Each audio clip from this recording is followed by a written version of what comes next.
Hi, I'm James Astleford. Growing up in Canada, most of us have enjoyed the privileges of a prosperous, secure, and developed nation.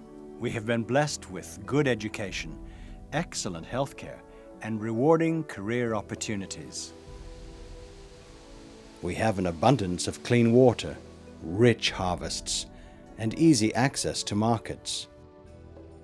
We are privileged with freedoms, peace and stability, and a wealth of opportunity. We may have seen one or two documentaries of people living in Africa and Asia facing the problems of poverty, disease, and the lack of good food and a good educational system. Seen people caught in a trap of poverty, but we may not have been able to understand why they are in that situation and what we can do, if we can do anything, to change that. Even in our global village, we're aware, perhaps only dimly, of the challenges faced by half of our world's population.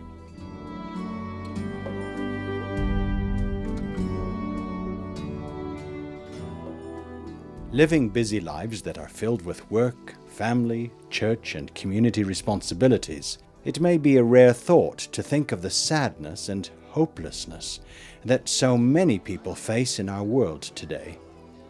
And yet we may be surprised at the statistics. Over 1/2 of our planet's population still lives in poverty, barely able to provide for the basic necessities to sustain life for themselves or their children. Over 10 million children die every year from preventable diseases. Millions more become disabled for the lack of a simple vaccination or a nutritional supplement that may cost only a few coins. While we may have been taught in school that slavery ended over a century ago, human trafficking and slavery is still a very real problem, facing an estimated 30 million people throughout our world today. Millions more are enslaved by the circumstances in which they were born, being forced to work as day laborers for perhaps a couple of dollars a day. Without access to capital, without skills or education, they are unable to escape the trap of poverty into which they were born. Without assistance from the outside world, children born into this kind of poverty are sadly destined to live out their lives under the same cloud of misery. We live in a divided world. We sometimes call this the North and the South, the West and the East, or the developed and the undeveloped or developing world. However you label the difference, it is hard to observe the difficult lives that people have to live without experiencing a sincere desire to do something about it. Being a responsible citizen of a shrinking global village compels us to get involved and do something to help end the problem of world poverty.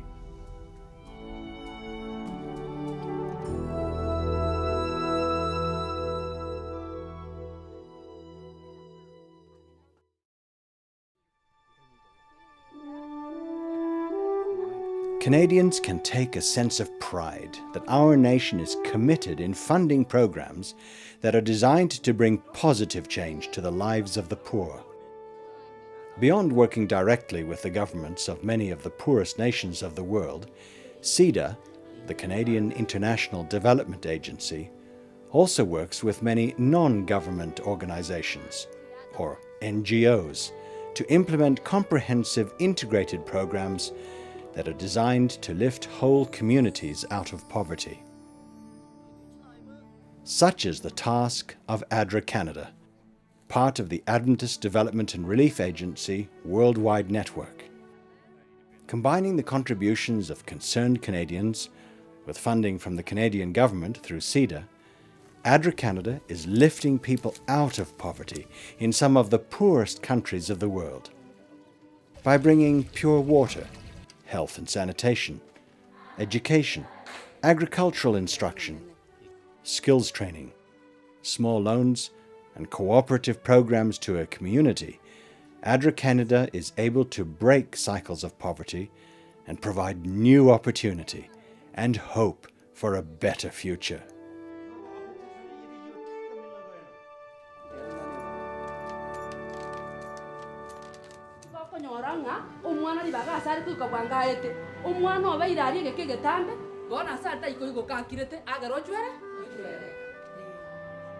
When people hear about the successful programs of ADRA Canada and the way lives are being forever changed for the better, they often ask, how can they become involved in the exciting work that we do?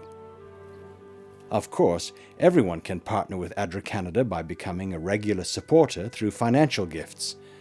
And many people find a real sense of satisfaction in knowing that they have found a reliable agency to work with that is doing so much good in the world.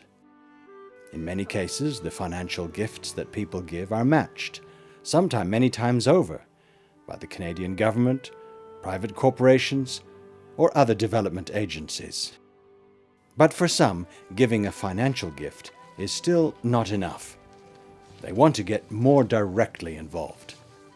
They want to visit the countries that ADRA works in, meet the people, and get their hands dirty as they work side by side with them on a community project.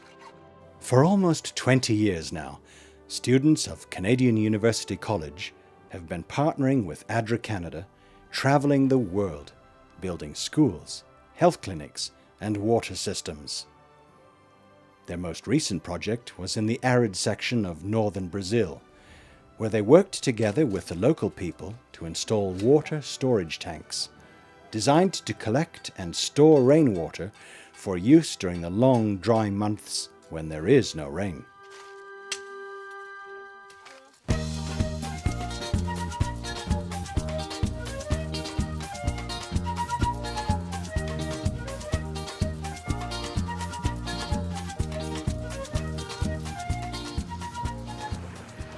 I heard about the trip to Brazil from a friend of mine who went last year, and she was thinking about going again this year, and she just encouraged me to look into it. I applied kind of on the spur of the moment, to be honest.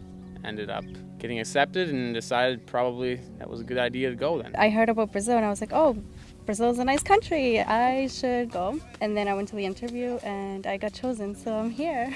I decided to come because I wanted to have the opportunity to help people who had less than I do, and also to experience another culture. Something that I've always thought about doing, because ADRA, that's the kind of work that I'm interested in doing for a career, which is kind of what I'm studying. I just saw it as more of a chance to kind of make that next step towards finding out what exactly I do want to do. When you watch news on TV, you see so many people suffering. You see, poverty, lack of food, lack of water, there's so many people suffering. When I say I can't just stay home and just say, oh, this is bad, somehow we need to fix this. It's easy to say, but not many people actually take an action. So when I say I have to get out there, help people, and yeah, this was just perfect opportunity. I found out about the trip at school. They had booths set up, and I just wanted to have the experience and the opportunity to help people.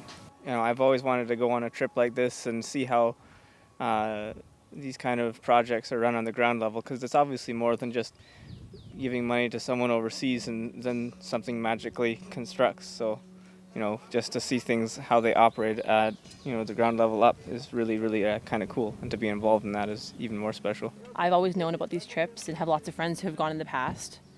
So just every year they kind of have the time when people say sign up for missions or for the ADRA trip, so I put my name down. just interested in the aspect of traveling somewhere. Brazil sounded wonderful, and I was able and willing to go and see what I could help with. When these Canadian young people come here, they come here to help. But it's more than just Canadians helping Brazilians. It's a two-way street. In ADRA Canada, we talk a lot about the word partnership. And partnership is a word that's used by many non-government organizations to describe the relationships between people in the north and people in the south. When Canadian young people come to help in this village, they're giving a hand, but they're also coming to learn. Learn about life in a rural community in a developing world. Well, the people are amazing. They're always offering tea and biscuits, and they're really friendly. And I guess it's right when people say that the poorest are the happiest, because they're content with what they have. They're more relaxed than they are in Canada. That's what they are, to be honest. They tell us to slow down all the time. Here, take a break. You're being crazy. It's too hot outside to do this. So they bring us tea and stuff like that, try and get us to slow down a bit once in a while. Meeting the people of Brazil is amazing. They just are so warm, and their body language and the look in their eyes when you even first meet them, it's unforgettable. The people of Brazil in the areas we've been working don't seem to have a lot. They're very cheerful, wonderful people and seem satisfied with where they're at. The houses are very small, yet tidy. They take a lot of pride in where they live. No one seems that we've encountered yet is wealthy. Yeah, these people, they practice subsistence farming. Donkeys, chickens, pigs. There's always goats, there's always donkeys, there are always large pigs. Their way of making money isn't similar to ours. I don't think they try to make a profit whatsoever. They're not really making a business. They're trying to live. Their main goal is to survive. You look at back home and like all the, whenever you look at the ground, there's this nice black topsoil, and here everything just grows out of sand. You can understand why people here struggle to kind of make a living, and it's subsistence farming here just because that's really your only option. You can't do as much as you could back home because the land isn't nearly as fertile. Water is such an essential part of our life. When we in Canada turn a tap and get our water immediately, we forget that for many people in the world, getting water involves carrying a big container on the head and walking a distance of 1, 2, maybe 5 kilometers to the nearest stream or well, and then carrying that water back home. That means that water just for cooking and for drinking and for bathing is at a premium. Most people pay far more of their daily income for water than we can ever imagine. And yet water has the difference between life and death, between health and sickness. Having a good supply of water means that the mother can cook adequate, nutritious meals, that she can bathe her children, and that there's water for the activities around the home, and especially to make sure that the garden is growing. When we look at the importance of water, we know that so many communities around the world have difficulty obtaining good, clean water.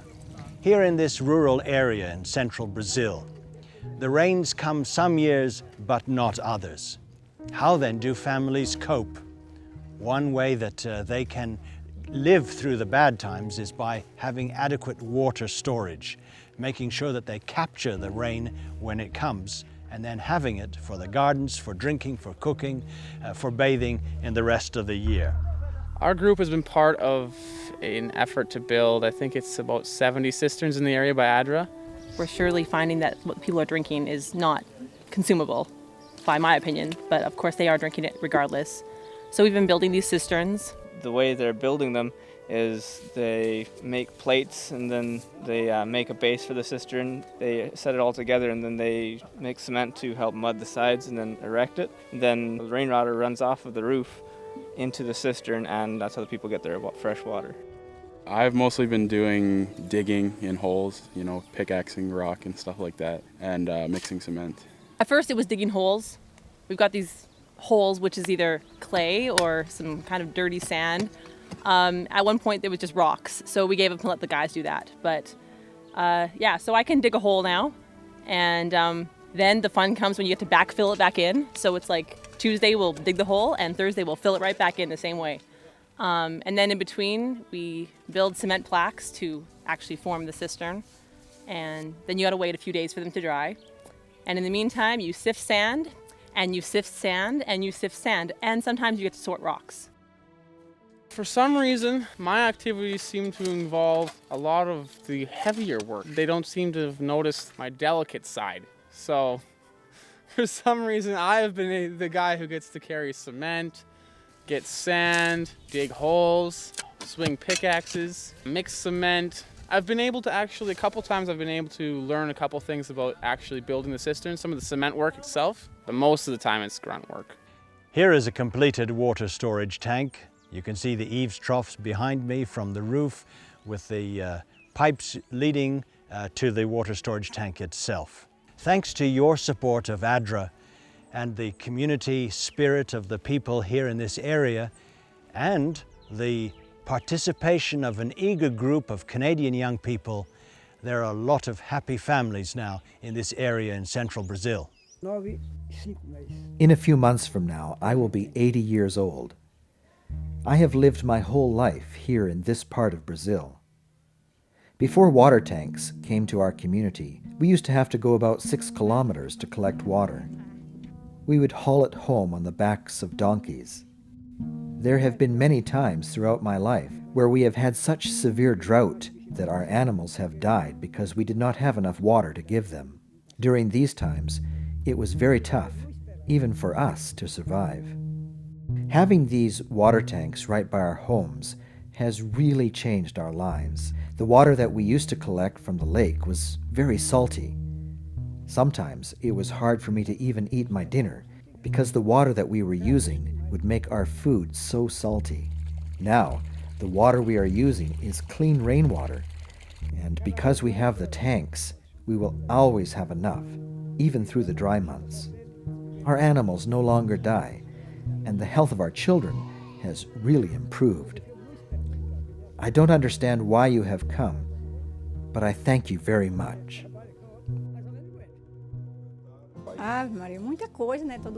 When you live in the desert, you soon realize that water is life. Water tanks have brought life to our community. It was a total surprise for us to see these young people come from Canada to help us here. The tank that they are building next to the school will not only be used by the students during the school year, but will also be used as a community tank in times of emergency. Whenever there is an extended drought, where even the water in the tanks dries up, the government can send trucks to fill up our tanks with water from other parts of Brazil. We now feel water secure. It is very difficult to live here in this part of Brazil. It is hot most of the year and we do not have any machinery. It is all manual work. In December and January, we get rain, but then for the next 6 months or so, we have no rain. The dry season is very long. The lake where we have been getting our water often dries up, making it very difficult for us, especially our animals. The water that we get from the lake is very salty and causes stomach problems, headaches, and sickness. Now, with these tanks by our house, we will have water security year-round. Once the water starts to fill up our tank, we plan to just use it for drinking. For me, it was really great to have the students from Canada come to visit our community. They didn't come just to look and see our problems. They came to work and help make our lives better. Even in our wildest dreams, we never thought that people would come from so far away to help us. We are so grateful for the help. In the past, it has been very difficult to live in this part of Brazil because of the lack of water. Our closest source of water was about 2 kilometers from here. During the rainy season, a lake forms there, and our children would go with donkeys to collect the water. The water was very salty and quite dirty. Sometimes, when the lake would dry up, the children would have to go further to find water. Often they would have to miss school so that they could collect the water that we would need. We're very excited because now we have a lake, so to speak, right by our houses. I am so grateful for what ADRA has done. It has been a big dream of mine for many years to have a water tank right by our house. I've seen them in some of the other villages nearby, but I never thought that we would be able to have one for ourselves because of the cost. I am so grateful to ADRA for bringing water to our home. I can't tell you how much this means to me. And the young people from Canada that came to help us build the tank, that was so wonderful. They are such good people. I never thought that anyone would come from so far away to help us. Since they moved on to help another community, our whole family misses them. I have lived my whole life here in this part of Brazil. It has not been easy. It takes a lot of hard work to make a living in the desert. The most difficult part is water. I have had 11 children, and I can't even begin to count my grandchildren. I don't have enough fingers on my hand for that. While my life is full and I am very happy, we have spent our entire lives worrying about water.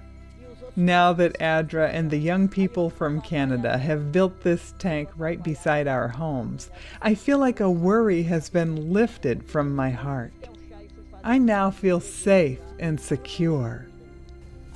I could not believe how hard the students from Canada worked. Even the girls worked very hard. It was hard to get them to stop and drink a little tea. We are so very grateful to them for coming so far to help us have a better and safer life. What does partnership mean? It involves coming to help your neighbor, even if your neighbor is halfway around the world. But it also means learning about the quality of life. We have so much to learn from people who have long known the importance of living and working together as a community, appreciating family, enjoying laughter, and the simple things in life. The people are really inviting. We work hard and they see that, and so they just want to be able to give something back to us. You know, they're really, really glad to have us here. So, you know, these old ladies, they'll bring out tea for us and cookies, and, you know, they just smile. And even though we can't communicate at the end of the day, one of the most rewarding things is just the people's smiles and how we've, even without talking to them, have connected with them. I'm actually thankful for the language barrier. It's such a blessing just to have to depend on these facial expressions of exchange. That's our language, it's just facial expressions. And embraces eventually once we get to know each other, but they're just so warm. Their eyes are dynamic. They smile from like the whole world across. I think the best moment of this trip for me would just be the gratitude that people have expressed towards us. One guy described us as sons of God. He was just so grateful that we were giving him water. Just sitting out in the evenings after we're done working for the day, we're done with all our responsibilities, and the kids would come and they would just play games, bring out the dominoes, and it's always fun trying to play games like that with people you can't really communicate with language. And it's just fun because it gives you a common bond. I'm super surprised how kind they are.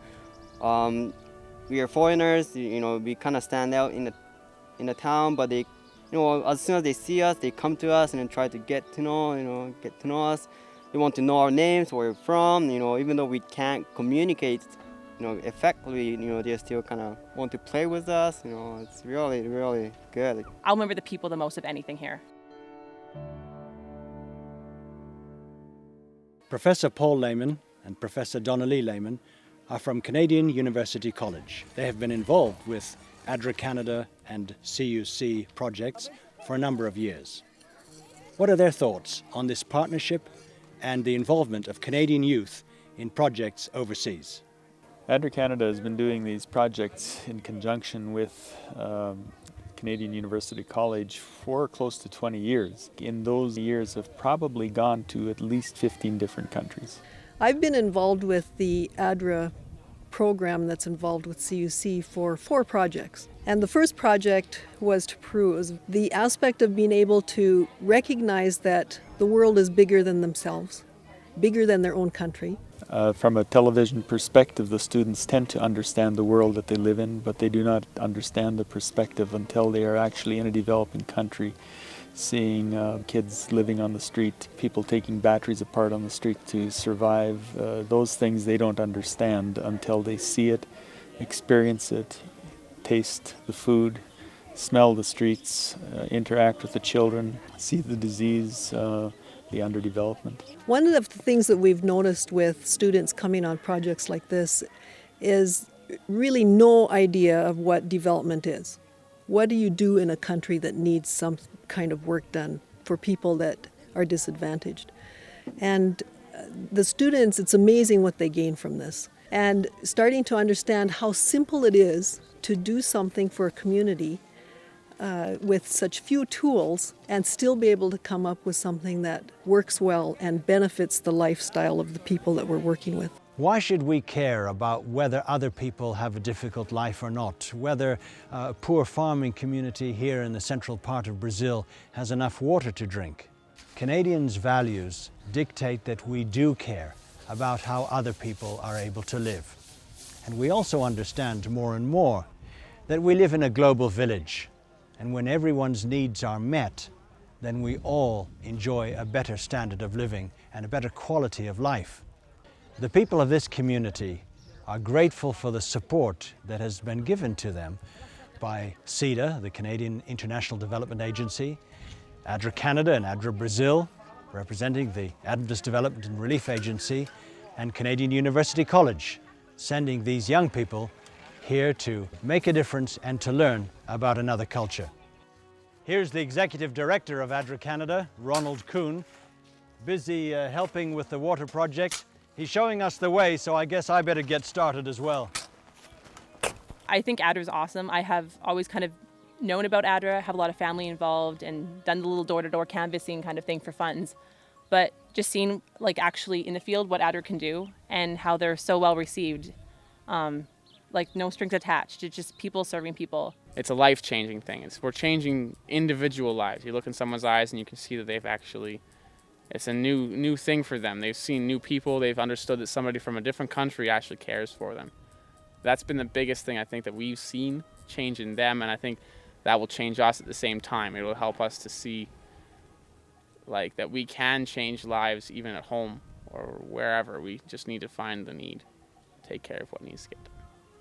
It's just an amazing opportunity to expand your understanding of how things are in other places. Some people just need a little reality shake, so it'd be good for them to jump out into the middle of nowhere and do a project like this so they actually understand people over here. It's very rewarding. I'm so glad I've come, and I would recommend any of my friends to go as well. Another water storage tank is almost complete. On behalf of ADRA Canada, thank you, CUC.